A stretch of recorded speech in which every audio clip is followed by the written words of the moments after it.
stormy seas and lost souls. Who is it? She's dreamt of this before. It's coming. Is it? Is it? Is it? They say dreams are visions of our memories, thoughts and fears, as seen by our inner eye.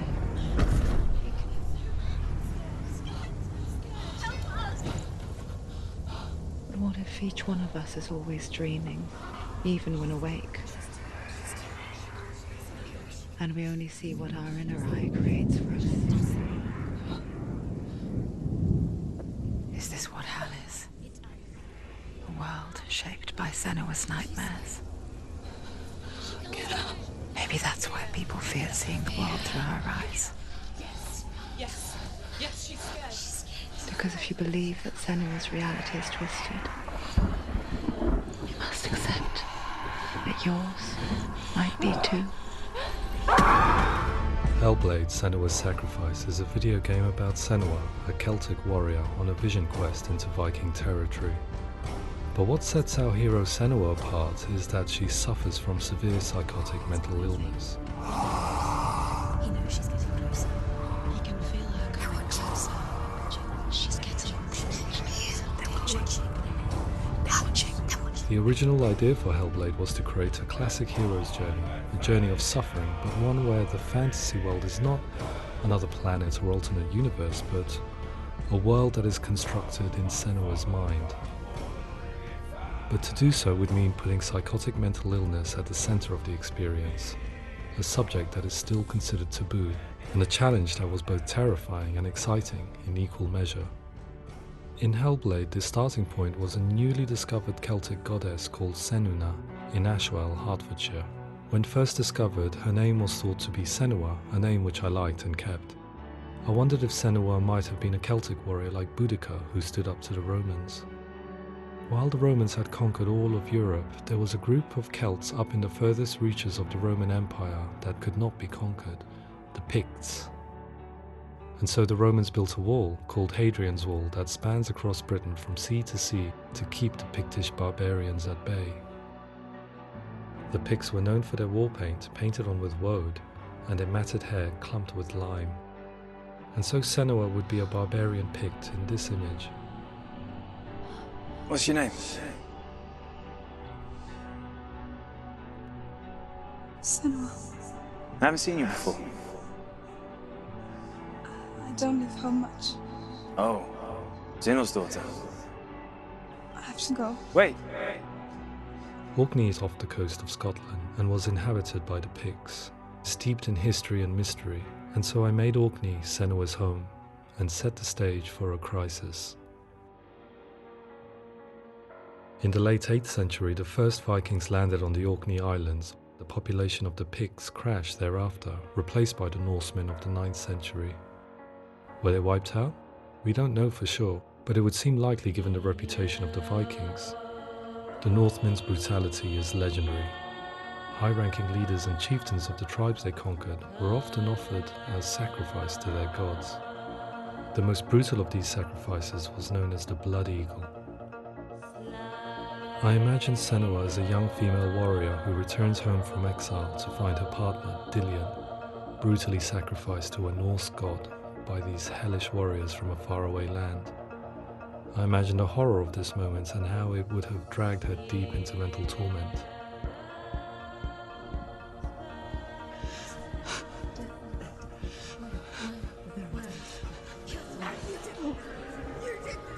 No!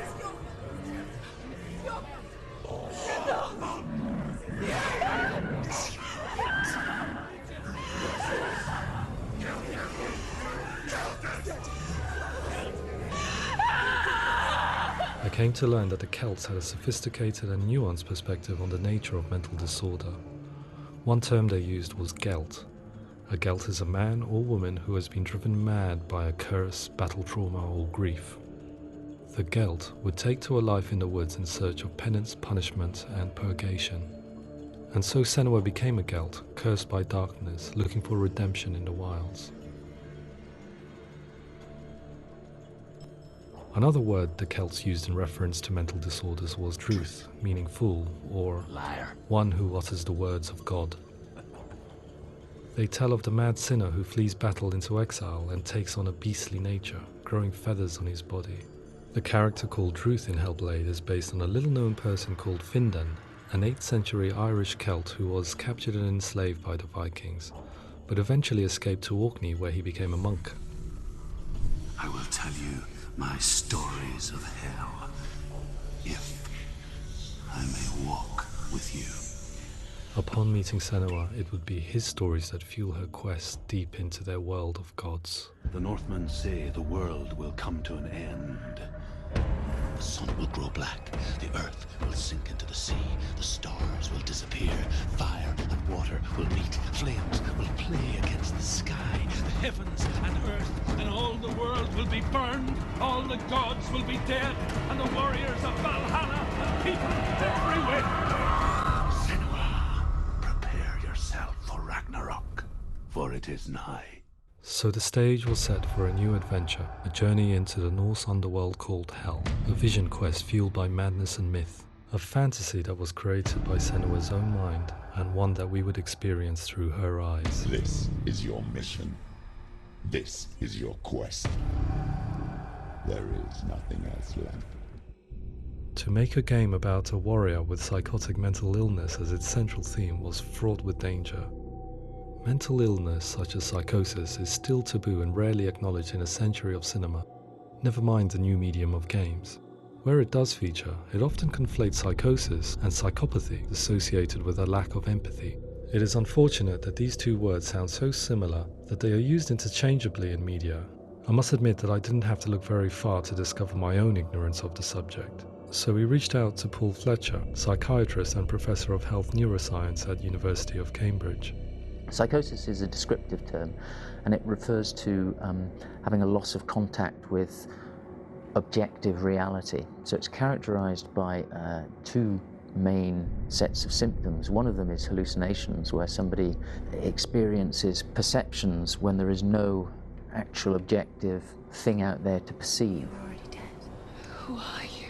And the other is delusions, where somebody comes to very often bizarre, unpleasant, frightening beliefs when there's no good evidence in favor of them.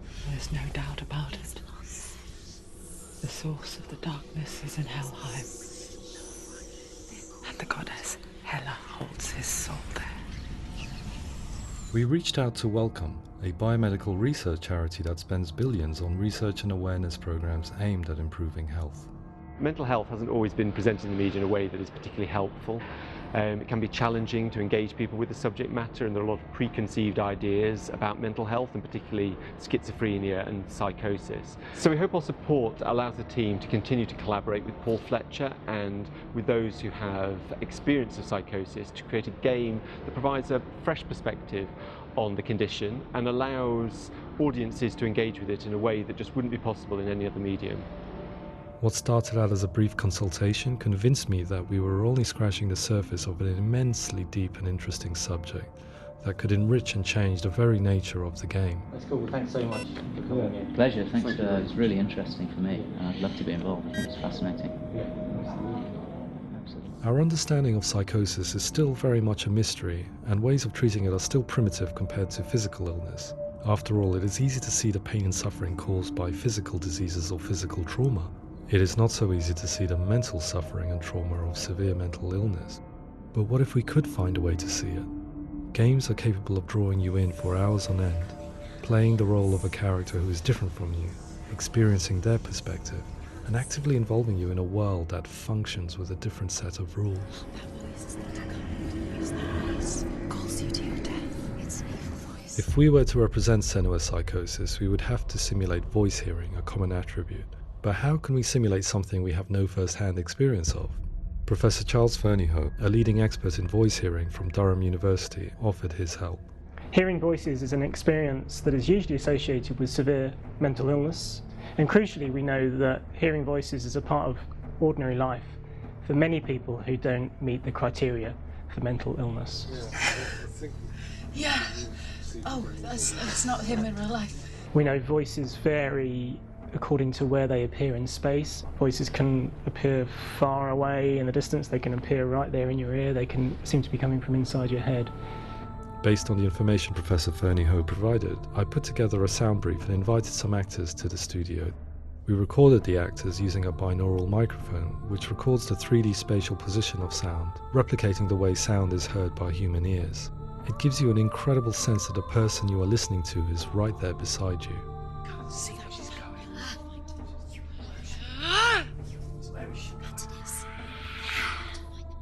Rachel Waddingham from the Voice Collective came to our studio with 2 young voice hearers to speak to our team.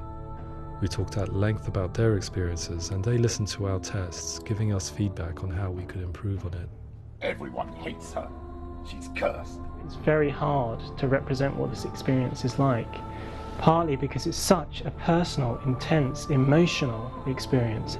It's testament to how Ninja Theory have been listening to what the researchers are saying, but also, crucially, listening to the experts by experience. What they've come up with is so compelling. It's by far the best representation I've heard of what these experiences are like.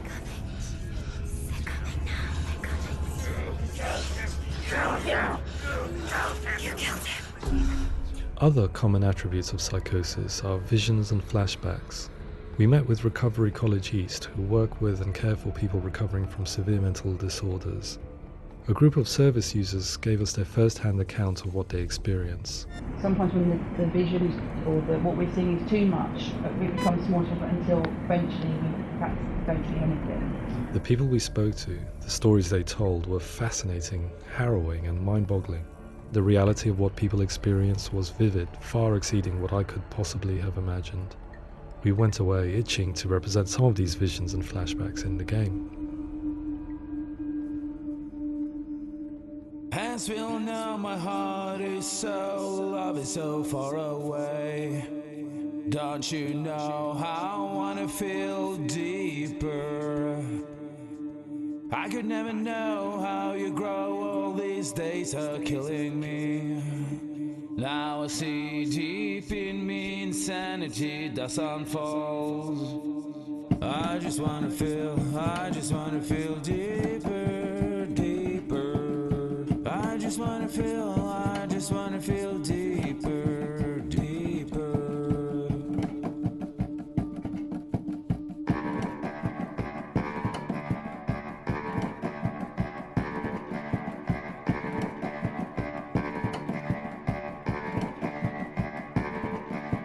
As we all know, my heart is so, love is so far away. Don't you know how I wanna feel deeper? I could never know how you grow, all these days are killing me. Feel like this, read like this, I just wanna live, that's all. I just wanna feel deeper, deeper.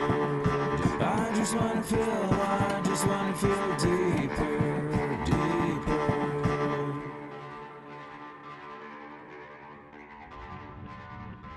To refine our work, we continue to hold meetings with Recovery College East over the course of a year and a half, showing them what we had achieved so far and refining the in-game representations based on their feedback. With their help, flashbacks, visions and changes in perception were woven into the story and gameplay of Senua. The students that are involved in this project are incredibly excited about being involved. They have described the experience as being important because it values their lived experience and shows that despite what we have been through, all of that experience becomes valid, that actually it's something that we should all be talking about. The experiences described range from beautiful to frightening beyond comprehension. I heard of a girl who has to live with an angry voice screaming at her, slamming on her doors and walls 24 hours a day. I met someone who would often see hanging corpses in a room, so real that she would sometimes try to rescue them. The panic and fear that comes with such visions is entirely understandable, and it can be a living horror for some. Worthless, weak, pathetic. Go on, feel sorry for yourself, because there is no one left to do that for you. I was urged by one fellow that we should not shy away from showing this horror, and so I was perpetually torn in making Hellblade. Had we gone too far with our representations or not far enough? Broken and lost. Just like your soul. Come on. There. some ways, voice hearing and visions were the low-hanging fruit, so to speak. There's another aspect of psychosis that is much harder to explain, but one that I think video games are uniquely able to represent, which are often called delusions. People begin to see patterns in the world. They begin to link things that most people wouldn't link. Most of the things that we might think would be coincidence or, not worth commenting on. Nevertheless, that might have a particular salience or importance for them. One individual described how everyday words, sounds, colours and objects were steeped in meaning to him, forming a strange and sinister puzzle that he was determined to solve but could not quite get to the bottom of. It's not just brain dysfunction. It's not like the system shut down. It's actually an incredibly creative process. The person creates a world populated with voices and phantasms and terrors, and they're completely immersed in it. They believe in it. We often invite people into the studio to play the game. In one of our playtests, they played through much of the game, making associations between runes, secret messages, and the threat of darkness that stalked them. There are many things that happen in the world of Hellblade that make perfect sense within the context of Senua's mind. The dark rot that's killing her slowly from within, the secret runes of the gods that block her path to Helheim, and strange associations that exist in the game to confuse you. To complete Senua's quest, you have to internalize and accept the logic and meaning behind these things to progress. Afterwards, they said that they didn't see much evidence of mental illness in the game. People with delusions of all sorts would argue the same thing, that they are not aware of their experience being abnormal in any way. I need this sword. It's important. Representing perception changes and thinking patterns within Hellblade gives us a set of symptoms common in psychosis. But people with lived experience were keen to emphasize another point, that it is wrong to define a person by their symptoms. Quite often, the illness comes not from the symptoms, but from the stigma, isolation and mistreatment that comes about from the rest of society. They say that I'm cursed. What if they're right? I needed someone to portray Senua, someone who could believably internalize her suffering.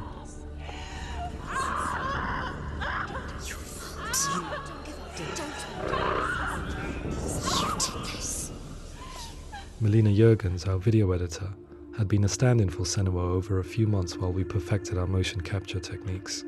Without realizing it, she had already auditioned for the role, and I knew her well enough to know that I didn't have to teach her to act, but to relive her own internal pain. As often is the case, those who have suffered mental anguish are never far from us.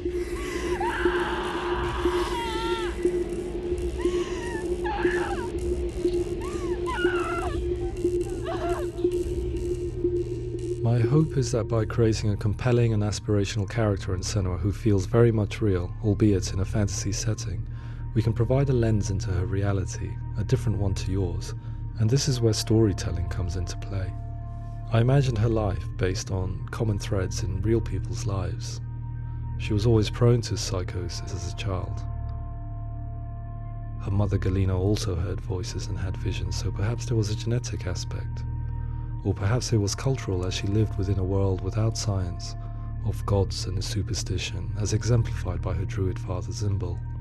Psychosis developed in her late teens to early 20s and was exasperated by stigma and isolation at the hands of the clansmen and her father.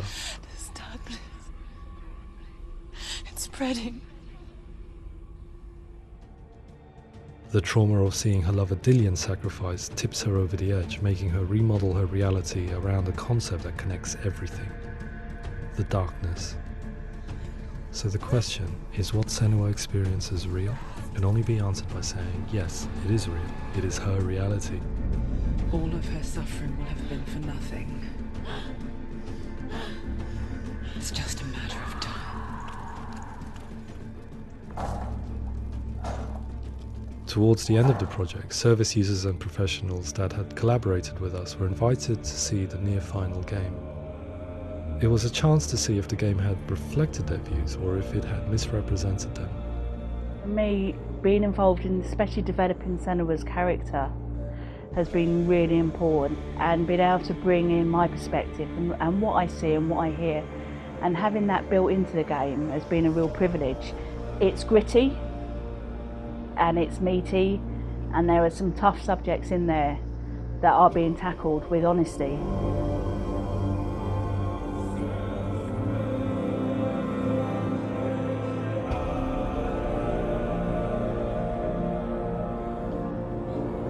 I was blown away by it today, absolutely blown away.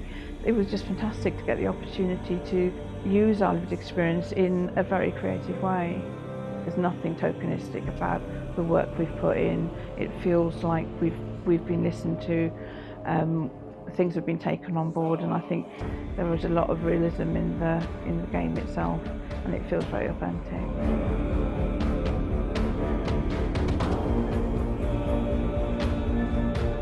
Hellblade will give people a good experience of what it's like to hear voices and have those experiences. I'm glad that the guys at Ninja Theory kind of asked us to come along and help them build an experience that's positive when it comes out, and get myself a copy and have a go.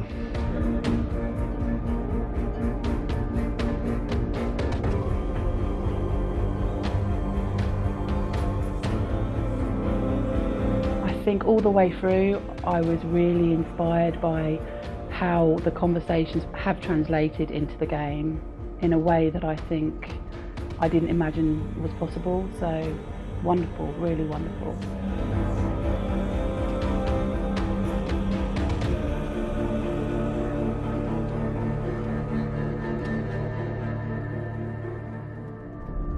I really hope that others will follow the lead they've set and use the power of something like a video game to change people's perceptions, to increase understanding, and ultimately to make some of the stigma around voice hearing and other experiences go away.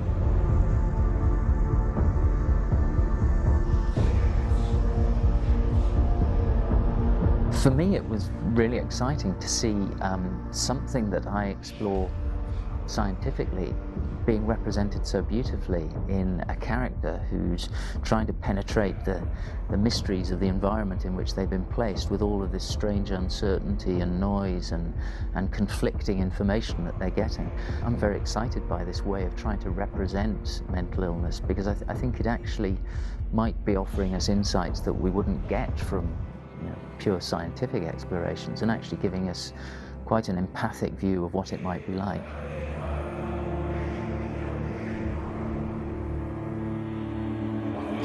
Mental illness has been with us for as long as we have been on this planet, but why?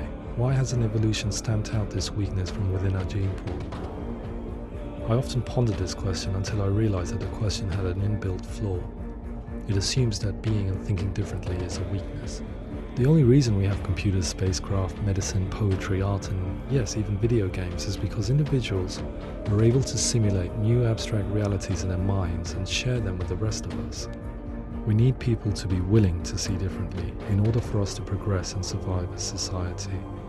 And we need to be open to these new ways of seeing. And it is this spirit that motivated me to create Senua's story and share it with you.